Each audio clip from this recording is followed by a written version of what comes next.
Alors, dans la région, la CSN représente notamment les syndiqués de plusieurs CPE. Alors que le confinement progressif s'amorce tranquillement avec la réouverture notamment aujourd'hui des garages, des centres de jardin, des magasins de piscine, leurs travailleurs qui ont des enfants ne peuvent les envoyer à l'école, ni au service de garde de l'école, ni chez les grands-parents s'ils ont plus de 70 ans. Alors, c'est pas simple comme situation.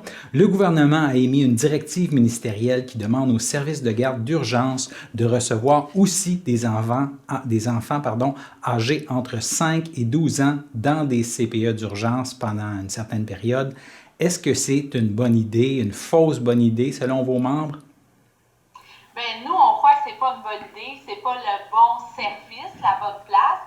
En fait, là, les travailleuses en CPE là, sont tous fiers de collaborer à l'effort pour sortir de la crise, là, que cette crise au Québec mondiale finisse. Là. Sont toutes fiers. Par contre, elles ont peur d'être infectées par le coronavirus. Puis cette mesure-là pourrait amener plus de pourcentage à être en côtoyant des parents des services essentiels, là, ils pourraient être plus exposés à ce virus-là.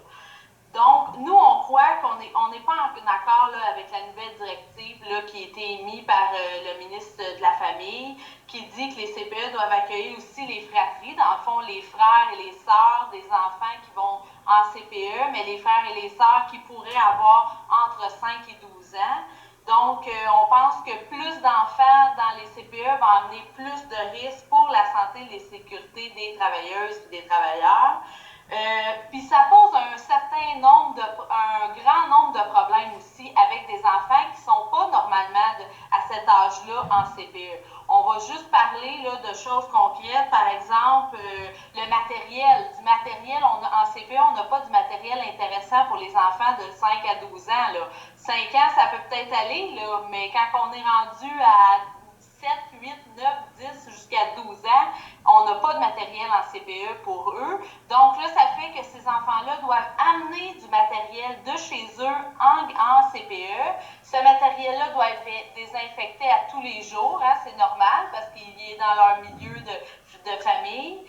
Souvent, ce matériel-là, peut-être que vous avez des enfants, mais on sait tous, en tout cas, que des enfants de 8, 9 ans, ce qu'ils aiment beaucoup, ben, c'est leur tablette ou leur cellulaire. Ben, des tablettes et des cellulaires, c'est interdit dans un CPE. Donc là, qu'est-ce qu'on fait avec ces enfants-là? On les laisse prendre une tablette et un CPE, une tablette et un cellulaire, mais pas aux autres qui ont l'âge de la CPE. Donc, il y a quelque chose qui ne fonctionne pas. Et ensuite, qu'est-ce qu'on fait avec ces enfants-là quand c'est l'heure de la sieste? Les travailleuses et travailleurs des CPE, ils doivent avec les enfants qui sont en sieste, mais là, les enfants de 10 ans, ça ne fait plus une sieste là, en après-midi. Donc ça, là, ça amène, il y a plusieurs problématiques comme ça qui vont être amenées là, à avoir si on a de plus en plus d'enfants qui n'ont pas l'âge des CPE. On croit que, en fait, là, ces enfants-là, on croit qu'ils devraient être la meilleure place pour eux, c'est en service de garde d'urgence en milieu scolaire. Les horaires sont faits pour eux, le matériel est fait pour eux, fait qu'on ne comprend pas. Il y en a de toute façon des milieux scolaires qui sont ouverts, des services de garde en milieu scolaire. Pourquoi ces enfants-là n'iraient pas dans un milieu scolaire pour eux? Donc, ça, c'est certain que pour nous, c'est pas on ne croit pas que c'est une bonne idée. Le ministre de la Famille, là, Mathieu Lacombe, a fait une sortie médiatique dans les dernières heures là, pour dire qu'il s'agit, selon lui, là, d'un problème théorique qui était ouvert au dialogue s'il y a des irritants. Est-ce qu'il y a une rencontre qui est prévue avec le ministre? En fait, il y a eu plusieurs rencontres avec le ministère et quelques rencontres avec le ministre qui ont été faites par la CSN.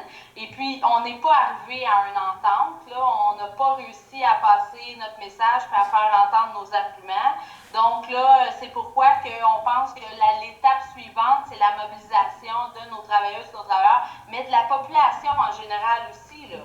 Donc, à partir de cette semaine, les travailleuses et travailleurs des CPE vont envoyer des lettres à notre premier ministre puis au ministre de la Famille, donc pour expliquer pourquoi elles croient que c'est pas une bonne idée puis que ça augmente les risques de leur santé et sécurité aussi, mais que c'est pas une bonne idée pour les enfants non plus, qu'il y a d'autres moyens pour avoir des services de garde pour eux. Et puis aussi, il va y avoir une campagne là, dans les réseaux sociaux là, que vous allez voir prochainement là, dans les jours qui suivent. Là, qu'on va débuter. On croit que c'est là qu'on est rendu parce que le dialogue, pour l'instant, ça n'a pas fonctionné.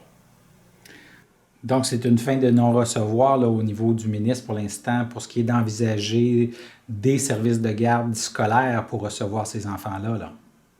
Oui, en plein effet. Donc, on y va pour de la mobilisation. Donc, dans les prochains jours, c'est ce à quoi on peut s'attendre. Oui. Puis, il y a pas, là, on a parlé des enfants de 5 à 12 ans, mais il y a aussi l'autre problématique qu'on a amenée aussi au ministère de la Famille et au ministre, le fait que présentement, les enfants qui sont acceptés en CPE, peu importe l'âge, c'est des enfants qu'un parent sur deux travaille dans les services essentiels.